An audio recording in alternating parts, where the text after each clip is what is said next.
Most wanted underworld don Dawood Ibrahim के बारे में एक बड़ी खबर आई है। दावा किया जा रहा है कि दाऊद इब्राहिम को जहर दे दिया गया है जिससे उसकी मौत हो गई। दाऊद को उसके घर पर ही जहर दिया गया है जिससे उसकी हालत बिगड़ी है। हालांकि इस खबर की पुष्टि नहीं हो सकी है। 67 साल के दाऊद इब्राहिम पर भारत में कई केस हैं जिनसे बचते हुए वो कई सालों से पाकिस्तान के कराची में रह रहा है। चलिए आपको बताते हैं कि पाकिस्तान में दाऊद कहां ठिकाना बनाए हुए है।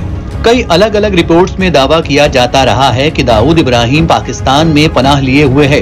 हालांकि दाऊद के ठिकाने की पुष्टि तब हुई जब जून 2021 में नारकोटिक्स कंट्रोल ब्यूरो यानी कि एनसीबी ने उसके भाई इकबाल कास्कर को गिरफ्तार किया।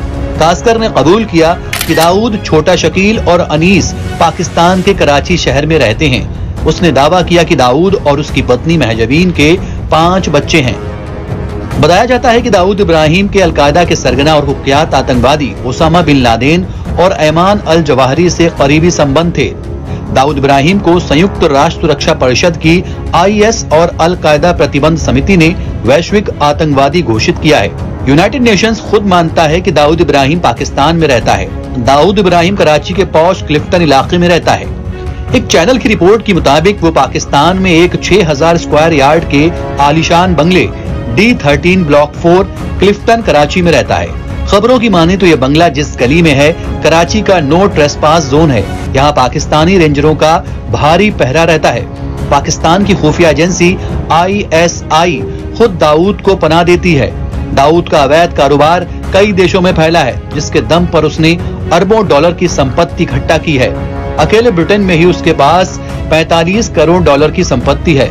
फोर्ब्स मैगजीन दाऊद को सबसे अमीर गैंगस्टरों की लिस्ट में शामिल कर चुकी है। साल 2015 में फोर्ब्स ने दाऊद इब्राहिम की कुल संपत्ति 6.7 अरब डॉलर बताई थी।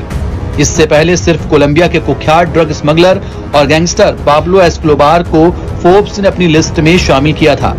1989 में फोर्ब्स ने पाब्लो की कुल संपत्ति 9 बिलियन अमेरिकी डॉलर आकी थी। आपको बता दें कि दाऊद इब्राहिम भारत की मोस्ट वांटेड लिस्ट में शामिल है। भारत में दाऊद इब्राहिम पर संगठित अपराध, आतंकवाद और नशीले पदार्थों की तस्करी समेत अलग अलग तरह के कई आपराधिक मामले दर्ज हैं। उस पर 1993 के मुंबई बम ब्लास्ट का मास्टरमाइंड होने का आरोप भी है, जिसमें 250 से ज्यादा लोगों की जान चली गई थी और हजारों लोग घायल हुए थे। भारत से भागने के बाद दाऊद ने पाकिस्तान में जाकर शरण ली। हंगामा टाइम्स की तमाम खबरों को देखने के लिए हंगामा टाइम्स को सब्सक्राइब कर लीजिए और बेल आइकन दबा लीजिए। अगर आपको ये वीडियो अच्छा लगा हो तो लाइक बटन प्रेस कर अपनी प्रतिक्रिया हमारे कमेंट बॉक्स में देना मत भूलिए।